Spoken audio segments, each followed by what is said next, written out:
The scent of almonds drifted through the kitchen, faint but sharp, like the memory of something sweet turned sour. Lydia stood by the counter, her smile as polished as the gleam on her marble countertops. "Mom," she said cheerfully, setting a porcelain plate in front of me. "You have to try this. I baked it myself, almond cake, just the way you like it." The cake was beautiful, perfectly golden, dusted with powdered sugar, thin slices of almond arranged in a circle like tiny petals.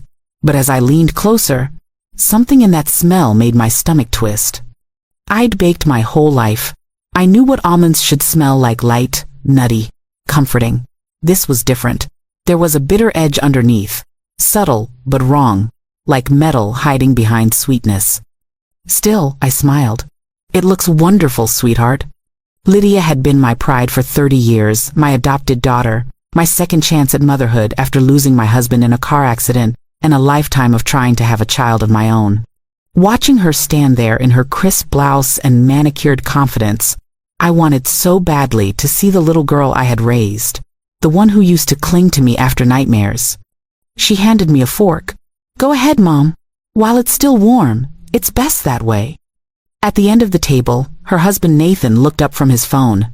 "Smells amazing, babe," he said, smiling softly. He'd always been kind to me, gentle in that quiet way of men who never need to prove their worth. Lydia turned to him, her tone suddenly bright. "There's a slice for you too, darling. But Mom first. This one's special." Something about her insistence chilled me. I lifted the fork and looked at the delicate crumb. Moist. Dense. Too moist. Maybe. And that scent, again bitter almonds. Faint but undeniable. Lydia watched me intently. Not lovingly. Intently. Just then, her phone buzzed. "Excuse me," she said, her smile tight. "It's the client I told you about back in a minute." She disappeared into the hallway, her voice low and practiced, the rhythm of someone used to controlling conversations. I set the fork down, my heart hammering. For a moment, I thought I was being ridiculous, but I'd lived long enough to trust the instincts that make your blood run cold for no clear reason. I glanced at Nathan's untouched plate. His slice looked almost identical to mine, but the frosting on his had a slightly different glaze, darker along the edges, as if brushed with syrup. I don't remember making a conscious decision. I just did it. While Lydia's voice drifted faintly from the next room, I switched the plates. I pushed the darker piece toward Nathan's spot and slid his untouched slice in front of me. Then I straightened up and pretended to admire the flowers on the table. When Lydia returned, she beamed. "Did you try it?" I gave a small laugh. "Not yet, waiting for you both." Nathan grinned, picking up his fork. "I'll be the brave one then." He took a generous bite. "Delicious," he mumbled with his mouth full. "Sweet, but kind of." He stopped. A strange sound left his throat. His hand twitched. "Are you okay?" I asked, rising halfway from my chair. He tried to answer, but his body jerked violently, his fork clattering to the floor. Within seconds, he was convulsing, his chair tipping backward. Lydia screamed a sound too loud, too sharp to be genuine, and rushed to his side. Foam gathered at his lips. His eyes rolled upward. "Call 911, I shouted, already fumbling for my phone. My hands shook as I relayed the address, the symptoms, everything. When the paramedics burst in, the kitchen was chaos. Nathan lay pale and trembling on the floor. Lydia clung to his arm, sobbing hysterically, her makeup streaked like ink. "He's dying! Please, help him!" I stood frozen beside the table, the untouched slice of cake gleaming under the overhead light. My throat was dry. My mind replayed every moment of the past 10 minutes, the smell, her insistence, the way she hadn't taken a single bite of her own slice. One of the paramedics knelt beside Nathan, barking instructions. Another turned to me. "Ma'am, what did he eat?" I hesitated, then answered quietly, "Almond cake." "Who prepared it?" I looked at Lydia, her hands covered in frosting, her sobs echoing too perfectly, and felt something break inside me. "My daughter," I said. The words tasted bitter as almonds. And as the paramedics lifted Nathan onto the stretcher, a single, unbearable thought took root in my mind. The cake wasn't meant for him. It was meant for me. As the ambulance siren faded into the distance, I stood alone in Lydia's kitchen, surrounded by half-eaten plates and the smell of sugar gone sour. The police had taken Nathan's untouched slice of cake, and Lydia had gone with them to the hospital. I told myself I'd follow, but my hands wouldn't stop trembling. I leaned against the counter and stared at the cake knife, clean, polished, almost ceremonial. For the first time in years, my mind drifted backward, uninvited, to the day Lydia first came into my life. It was 1993, the summer heat heavy over Tulsa. I was 37, newly widowed, and so lonely I could feel the emptiness of every room pressing against me. I'd tried everything to fill the silence, teaching extra classes, volunteering, church socials, but nothing filled that hollow space where motherhood was supposed to be. When the social worker from the adoption agency called, her voice gentle but purposeful, I thought it was fate. "She's been through a tragedy," the woman said. "Lost both parents in a house fire. She's quiet, but very bright. She just needs love." When I met Lydia for the first time, she was 6 years old, tiny, pale, her hair the color of corn silk. She clutched a stuffed horse so tight its seams had split, and she wouldn't look me in the eye. "Hello, sweetheart," I said, kneeling to her level. "My name's Margaret." The social worker smiled. "You can call her Mom if you'd like." Lydia's eyes finally lifted to mine, blue and enormous. She studied my face for a long, silent moment, and then, in a voice so small I barely heard it, she said, "Mama?" My heart broke and healed all at once. "Yes, honey," I whispered. "I'm your mama now." The first few months felt like a miracle. She was affectionate, eager to please, and so grateful for every small kindness that I felt chosen. But strange things started happening that I didn't understand or didn't want to. Our cat, Daisy, died suddenly. The vet said she must have eaten something toxic in the yard. Lydia cried inconsolably at the tiny funeral we held in the garden. But a week later, she asked if we could get a new pet, her eyes dry and bright. Then our neighbor's dog died the same way. Later, a classmate of Lydia's broke her arm after falling down the school stairs. The principal said other children saw Lydia push her, but she denied it so convincingly that I defended her. I told myself she was just misunderstood, a little girl struggling with trauma. But sometimes, I'd catch her watching people in a way that made me uneasy studying them, as if measuring their usefulness. When she was 15, she began to change. She learned to cry on command, to apologize with just enough trembling in her voice to melt anyone's heart. I started to see patterns, small lies that grew larger, missing money, accidents that always worked in her favor. At 18, she married a man twice her age, a local contractor who died in a boating accident 6 months later. The insurance paid out more money than I had earned in 30 years as a principal. Lydia grieved beautifully, too beautifully. Her second husband died 2 years later, food poisoning, they said. I remember holding her at that funeral, whispering, "Sweetheart, you don't deserve this kind of pain." And she looked up at me, her blue eyes dry and still, and said softly, "No, Mom, I don't." Now, as I drove behind the ambulance through the dark Oklahoma streets, I thought of every strange coincidence, every pet, every man, every lie. They formed a pattern I'd never wanted to see. Maybe I hadn't been saving a wounded child all these years. Maybe I'd been raising something much darker. The hospital corridors smelled of antiseptic and fear.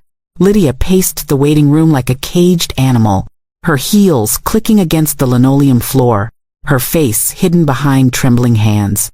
When the doctor finally appeared, his expression was grave. "Mrs. Miller?" he asked. Lydia's head snapped up immediately. "Your husband is stable, but critical. We found traces of cyanide in his system." "Cyanide?" Lydia repeated, her voice breaking perfectly on cue. "How could that happen?" The doctor's gaze shifted to me. "Who prepared the food?" I swallowed hard. "My daughter baked the cake." Lydia turned toward me, eyes wide with outrage. "Mom, how can you even say that? I baked it for all of us." Her voice was trembling, but her eyes were cold. I'd seen that look before, buried under layers of sweetness and charm, but never this naked. The doctor nodded slowly. "We'll need to inform the authorities. Cyanide poisoning is never accidental." That night, Lydia insisted I come home with her. "Please, Mom," she said, her tone fragile and persuasive. "I can't be alone after all this. What if whoever did this tries again? Whoever did this?" The words echoed in my head. I should have said no, should have stayed near the hospital, but I agreed, because I needed to know the truth. By midnight, Lydia had taken a sleeping pill and drifted off, leaving me in the guest room with my thoughts. I sat in the dark for a long time, listening to the hum of the air conditioner and the distant ticking of the grandfather clock. Finally, when her breathing grew slow and even, I rose quietly. The kitchen was spotless, as if scrubbed for inspection. The almond cake had been thrown out, but the smell still lingered, clinging to the air. I opened the pantry, searching for anything out of place. Behind a row of baking powder and vanilla extract, I found a small glass jar, unlabeled, filled with fine white crystals. My chest tightened. I didn't need to smell it to know, but I did. The faint scent of almonds hit me like a slap. I sealed the jar in a plastic bag and slipped it into my purse. In the drawer beneath the sink, under neatly folded dish towels, I found a small medical syringe. I had seen those before my late husband had used them for his diabetes, but Lydia didn't have diabetes. Neither did Nathan. My heart thudded painfully as I moved toward the study, a room Lydia had always kept locked. The key, I remembered, was hidden above the doorframe. She'd used that trick since she was a child. The lock clicked open easily. The room smelled faintly of lavender and printer ink. Neat shelves lined the walls, filled with labeled boxes and leather-bound notebooks. On the desk sat a small silver laptop and a stack of papers clipped together. My hands shook as I flipped through them. Life insurance policies. 2, 3, 5 of them, each for a different man. Every one listed Lydia H. Miller as the beneficiary. My pulse raced. I opened a drawer and found an old diary, Lydia's handwriting, looping and elegant. I turned to the first page. March 15, first dose successful, minor nausea, controllable. He suspects nothing. I couldn't read anymore. I flipped through page after page of precise, emotionless entries, each documenting a death, each describing symptoms, timing, and results. Then, near the back, I found a folder labeled MH. Inside were copies of my own will, my bank statements, and a note written in her hand. Accelerate the plan. She's starting to suspect. Lethal dose in cake. If anything goes wrong, blame David. For a moment, the world spun. My vision narrowed to the paper, trembling in my hands. All those years, all that love, and it had all been preparation. I backed out of the study, clutching the evidence to my chest, and crept to the porch. The night air was heavy and hot, the Oklahoma sky low with storm clouds. With shaking fingers, I dialed Detective Claire Watson's number from the hospital card the police had left behind. "Detective," I whispered when she answered. "I need you to come. I found something. Proof." "What kind of proof?" "The poison, the plans, everything." She paused. "Mrs. Miller, are you safe right now?" I looked toward the upstairs hallway where Lydia slept, her shadow faint beneath the door crack. "For now," I said softly, "but please, come quickly." Detective Claire Watson arrived at Lydia's house just after sunrise, disguised as a routine follow-up visit. From the kitchen window, I watched her step out of the unmarked car with another officer and a file in her hand. Lydia was still asleep upstairs, or at least I prayed she was. When I opened the door, Claire gave me a brief nod, professional, composed, her voice low. "Mrs. Miller, do you have what we discussed?" I handed her a canvas tote bag filled with what I'd found. The jar, the diary, the insurance papers. My heart hammered so loudly I could barely breathe. "Everything's in there. The jar smells of almonds. And the notebook? "We'll handle it," she interrupted gently. "You did the right thing." The younger officer stayed by the car while Claire entered. She cast a glance around the pristine living room, polished wood, family photos, sunlight slanting across Lydia's smiling face, frozen in silver frames. "Does she suspect you found anything?" I shook my head. "Not yet. But she's unpredictable. Always has been." Claire nodded once, her tone calm but urgent. "We'll analyze these quietly. Keep your routine as normal as possible. If she notices anything strange, call me immediately." I watched the detective drive away, the bag of evidence on the seat beside her, and felt both relief and terror. I was no longer alone, but I was still inside the lion's den. By 8 o'clock, Lydia came downstairs in her silk robe, hair perfectly brushed, eyes soft and damp. "Mom," she said, her voice small, practiced. "I didn't sleep at all. Have you heard from the hospital?" "Not yet," I said, forcing my tone steady. "I'm sure we'll know soon." She smiled faintly. "You must be exhausted. Sit down. I'll make breakfast." As she moved about the kitchen, I noticed how easily she slipped back into control, cracking eggs, buttering toast, humming some old lullaby she used to sing when she wanted forgiveness. Everything about her looked normal, effortless. That was her gift. While the skillet hissed, she turned to me. You don't believe I had anything to do with what happened, do you?" Her voice wavered on cue, but her eyes didn't match the sound. I forced a small smile. "Of course not, sweetheart. I know you'd never hurt anyone." Something in her posture softened. "Good, because it's been a nightmare, Mom. The police think I poisoned Nathan. Can you imagine?" I could, all too clearly. "You know," she added, sliding a plate toward me, "maybe this was about money. Nathan's been handling some big clients lately. Maybe someone wanted revenge." "Maybe," I said, though my stomach churned at the thought of eating anything she made. Then she tilted her head and studied me carefully, as if testing my reactions. "Or maybe someone wanted to hurt us. To hurt you. You've always had enemies, Mom. People jealous of how well you managed after Dad died." I let her words hang in the air. Her mind worked like a chessboard, moving blame like pieces Nathan's rivals, random strangers, even me. She was already rewriting the story. When the doorbell rang, Lydia jumped. "Probably the detectives," I said casually. Her face paled for just a moment. "Again?" "They said they might follow up." 2 uniformed officers stood outside. "Morning, Mrs. Miller," one said. "We're here for additional questions." Lydia immediately straightened her robe and smiled. "Of course, officers. Come in. Anything to help." While they spoke to her, I stood quietly by the window, watching Detective Claire's car pull up across the street. She gave me a small, confirming nod through the glass. It was time. After 20 minutes of polite conversation, the older officer asked Lydia to step outside for clarification. When she did, another car rolled up behind them, a marked cruiser. The younger officer quietly reached for his cuffs. "Lydia Miller," he said, his tone even, "you're under arrest for the attempted murder of Nathan Miller." Her expression froze, then rearranged itself into disbelief. "What? No, this has to be a mistake. Mom, tell them I'd never—" I turned away. My throat ached. My heart cracked, but I didn't move. As they led her past me, her perfume lingered faint vanilla and almonds. She looked over her shoulder one last time, her voice cold, stripped of the performance. "You shouldn't have done this, Mom," she whispered. "You have no idea what you've started." The door shut behind her, and silence filled the house.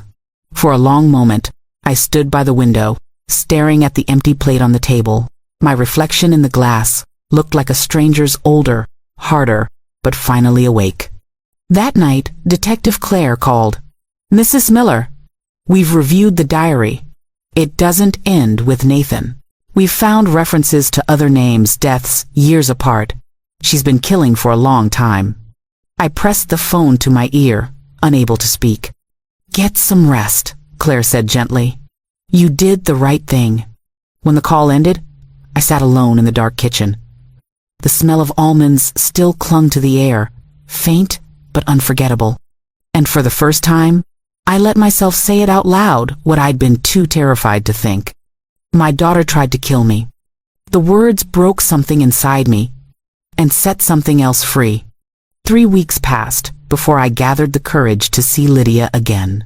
Detective Claire had warned me, gently but firmly, "She's manipulative, Mrs. Miller. If you go, be prepared she'll twist every word. She'll say anything to make you doubt yourself."